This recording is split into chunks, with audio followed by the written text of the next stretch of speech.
পরিবেশ রক্ষায় সাবরুম রাম ঠাকুর সেবাশ্রমে বৃক্ষরোপণ কর্মসূচি, উপস্থিত শতাধিক ভক্ত।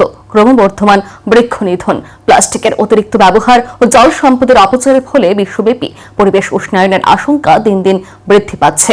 এ প্রেক্ষাপটে পরিবেশ সংরক্ষণ ও সবুজায়নের বার্তা ছড়িয়ে দিতে সাবরুম রাম ঠাকুর সেবাশ্রম কমিটির উদ্যোগে এক মহতী বৃক্ষরোপণ কর্মসূচির আয়োজন করা হয়। অনুষ্ঠানে প্রধান অতিথি হিসেবে উপস্থিত ছিলেন 40 সাবরুম বিধানসভা কেন্দ্রের প্রাক্তন বিধায়ক শঙ্কর রায়। এছাড়া উপস্থিত ছিলেন সাবরুম নগর পঞ্চায়েতের চেয়ারপারসন রুমা পোদ্দার দে, সাবরুম মহকুমার পুলিশ আধিকারিক দীপ্তন বিশ্বাস, সাবরুম রাম ঠাকুর সেবাশ্রম কমিটির নবনির্বাচিত সম্পাদক মৃদুল জনপতি সহ আশ্রমের অন্যান্য সদস্য বিশিষ্ট ব্যক্তিবর্গ। 14 জুন 2026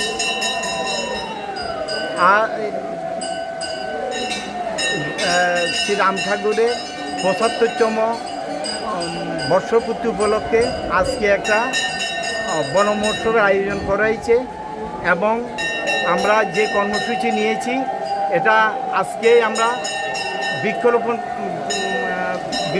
কর্মসূচি দিয়ে সূচনা করছি এবং আজকে আমাদের সমস্ত ভক্ত উপস্থিত বৃন্দ সবাই আজকে একত্রিত হয়ে আমরা বৃক্ষরোপণ কর্মসূচিকে সাফল্যমণ্ডিত